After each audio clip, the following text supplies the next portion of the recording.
Yesterday we did the power rankings for EMEA and Pacific. Go check that out if you haven't seen it. Today we're going to do China and Americas. Let's start with China then, and this is what my initial ranking looked like last time. And again, the top is okay, but the middle part of China is really hard to rank right now. I think it's easier to do this from the top to the bottom, so let's start at the top, and the top is going to stay the same that it was before, the top three, which is EDG, FBX, and Trace. Really, the only thing I could say for this is maybe you might put Trace above FBX. These are the three teams that are undefeated thus far, and I think there is actually a pretty clear tier gap. Again, I would be somewhat surprised if these maybe weren't the three teams going to Shanghai as well, so I'm pretty happy to put those three at the top again. This, though, from fourth is where it gets a bit messy in China. You could have a lot of disagreement on where to rank these teams, but I'm going to put BLG in fourth.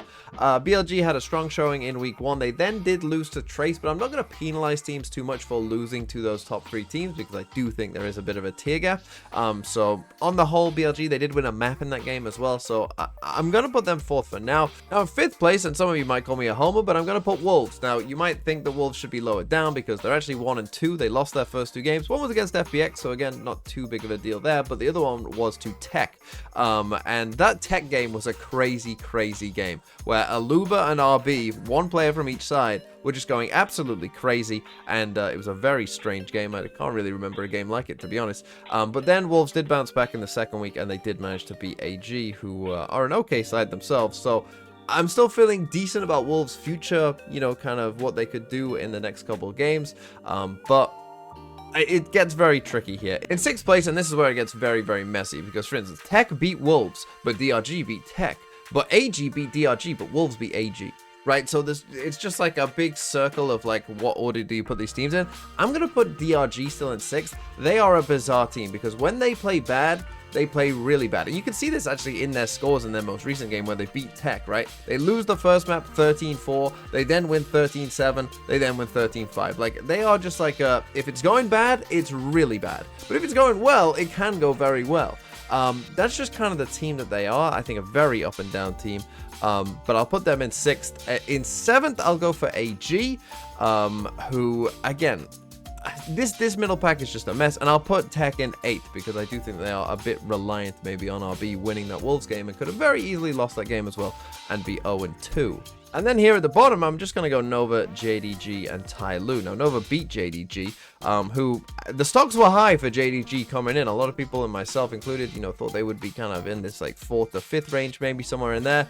That has not panned out thus far for JDG, which is a bit of a shock, and Nova did beat them. So, yeah, but this 5 to 10 range, I think, is a bit of a mess.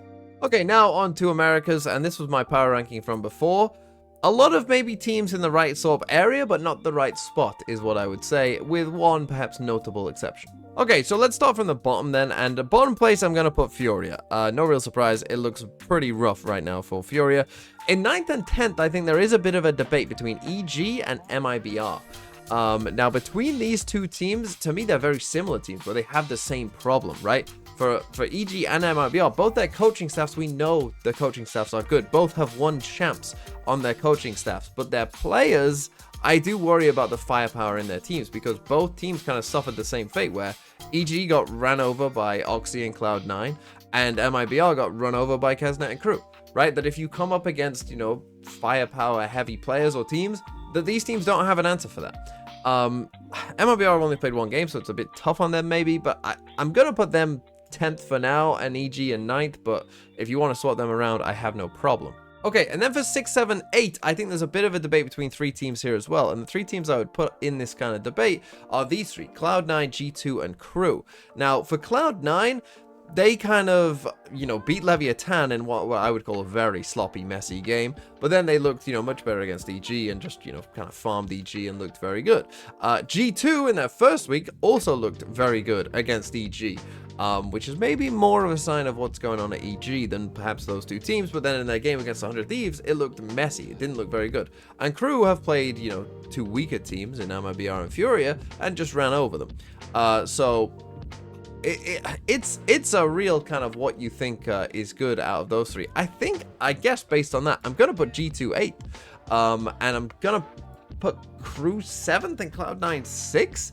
I don't know. You could make an argument really for any of these three in any order, and I probably would be okay with it. I guess this is what I'll go for now. Okay, in 5th place, I'm going to put 100 Thieves. Obviously, their first game against Sentinels didn't look too good, but then they kind of, looked way more assured and just played a lot better as a team, I think, as well against G2. So I'm very happy to put them in 5th place. Okay, and then we reach the top 4. In 4th, I think this is probably fair. I'm going to put Loud. Obviously, they didn't play this most recent week, so who knows what's going on. And the only game we saw from Loud was them getting stomped by NRG with basically no prep time. So they're a very difficult team to really know where they should be right now. I think 4th is probably fair. 3rd, 4th is probably where most people would probably have Loud right now. I'll put them in 4th. And then we have the top 3, and you could really make an argument for any of these teams being the number 1 team. Let's start with 3rd, though, and I'm going to start with Leviathan at 3rd. Now, why am I not putting Lev at number 1? They beat Sentinels, right, who were your previous number 1 team. Well, the reason I'm not putting them at 1 is because the Cloud9 game did still happen. And it was very messy in that Cloud9 game. So it still is possible that Lev will just be this very up and down team. We don't really have enough data to say otherwise at this point.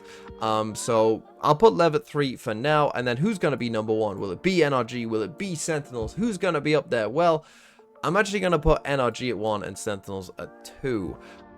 The reason for this is obviously Sentinels did lose a game. That's never great. But I actually thought that we saw for probably the first time in a while, Sentinels started that Lotus game and they were doing stuff that I thought was bad. Like, it wasn't just like, oh, Lev is stomping them. I thought the Sentinels were making bad decisions and not good round plans, and I thought it wasn't very good to start the game. And that probably did cost them that Lotus map, the way that they started that map. So that was a bit of a worry for me. And yeah, they kind of got out of it a bit, but then they ultimately did lose a 2-0. And, they lost the 2-0 on Icebox, winning both pistols, right? So that wasn't great from Sentinels. Not a great day for them. NRG, I don't really want to put NRG 1, though, to be honest. I don't really want to, because, yes, they destroyed Furia in what looked like a ranked game. Like an actual ranked game was being played. And so I really want to see NRG against a good team, because I know that they can out-aim and stomp these teams that, have no prep like Loud or a bad team like Furia. I know that they can do that. But I actually want to see, them in a game, essentially, where the teamwork has to be good, their coordination has to be good, because I don't think they've needed to do that thus far, because they've played against a team with no prep time, and they've played against a team that they're way better than.